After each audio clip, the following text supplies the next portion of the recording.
True speech. Truth is known by practice only. Without sincerity there can be no knowledge of truth, and true speech is the beginning of all sincerity. Truth in all its native beauty and original simplicity consists in abandoning and not doing all those things which are untrue, and embracing and doing all those things which are true. True speech is therefore one of the elementary beginnings in the life of truth. Falsehood, and all forms of deception, slander, and all forms of evil speaking, these must be totally abandoned and abolished before the mind can receive even a small degree of spiritual enlightenment. The liar and slanderer is lost in darkness. So deep is his darkness that he cannot distinguish between good and evil, and he persuades himself that his lying and evil speaking are necessary and good, that he is thereby protecting himself and other people. Let the would-be student of higher things look to himself and beware of self-delusion. If he is given to uttering words that deceive, or to speaking evil of others, if he speaks in insincerity, envy, or malice, then he has not yet begun to study higher things. He may be studying metaphysics, or miracles, or psychic phenomena, or astral wonders. He may be studying how to commune with invisible beings, to travel invisibly during sleep, or to produce curious phenomena. He may even study spirituality theoretically and as a mere book study. But if he is a deceiver and a backbiter, the higher life is hidden from him. For the higher things are these: uprightness, sincerity, innocence, purity, kindness, gentleness, faithfulness, humility, patience, pity, sympathy, self-sacrifice, joy, goodwill, love.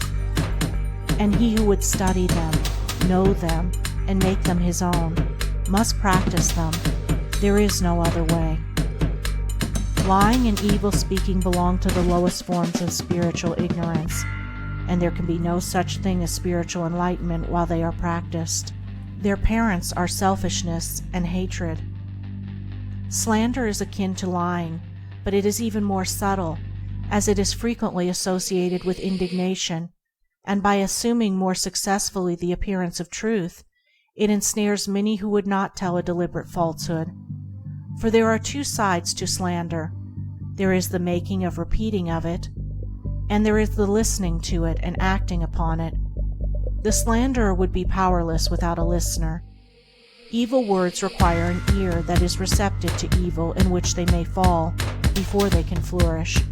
Therefore, he who listens to a slanderer, who believes it, and allows himself to be influenced against the person whose character and reputation are defamed, is in the same position as the one who framed or repeated the evil report.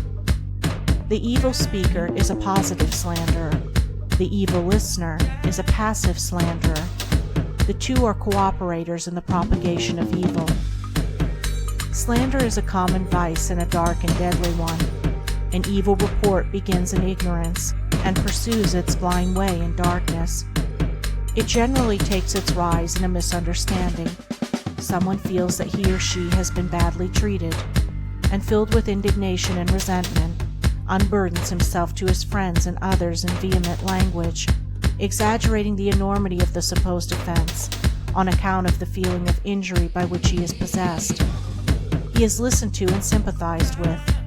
The listeners, without hearing the other person's version of what has taken place, and on no other proof than the violent words of an angry man or woman, become cold in their attitude towards the one spoken against, and repeat to others what they have been told, and as such repetition is always more or less inaccurate, a distorted and altogether untrue report is soon passing from mouth to mouth. It is because slander is such a common vice that it can work the suffering and injury that it does. It is because so many, not deliberate wrongdoers, and unconscious of the nature of the evil into which they so easily fall, are ready to allow themselves to be influenced against one whom they have hitherto regarded as honorable, that an evil report can do its deadly work. Yet its work is only amongst those who have not altogether acquired the virtue of true speech, the cause of which is a truth-loving mind. When one who has not entirely freed himself from repeating or believing an evil report about another hears of an evil report about himself, his mind becomes aflame in burning resentment, his sleep is broken, and his peace of mind is destroyed. He thinks the cause of all his suffering is the other man and what the other man has said about him, and is ignorant of the truth that the root and cause of his suffering lies in his own readiness to believe an evil report about another.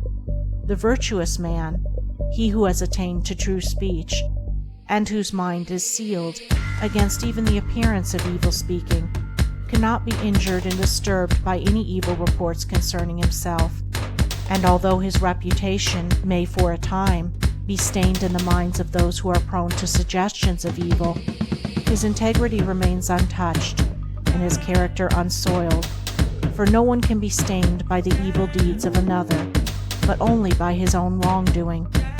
And so, through all misrepresentation, misunderstanding, and contumely, he is untroubled and unrevengeful. His sleep is undisturbed, and his mind remains in peace. True speech is the beginning of a pure, wise, and well-ordered life. If one would attain to purity of life, if he would lessen the evil and suffering of the world, let him abandon falsehood and slander in thought and word. Let him avoid even the appearance of these things, for there are no lies and slanders so deadly as those which are half-truths.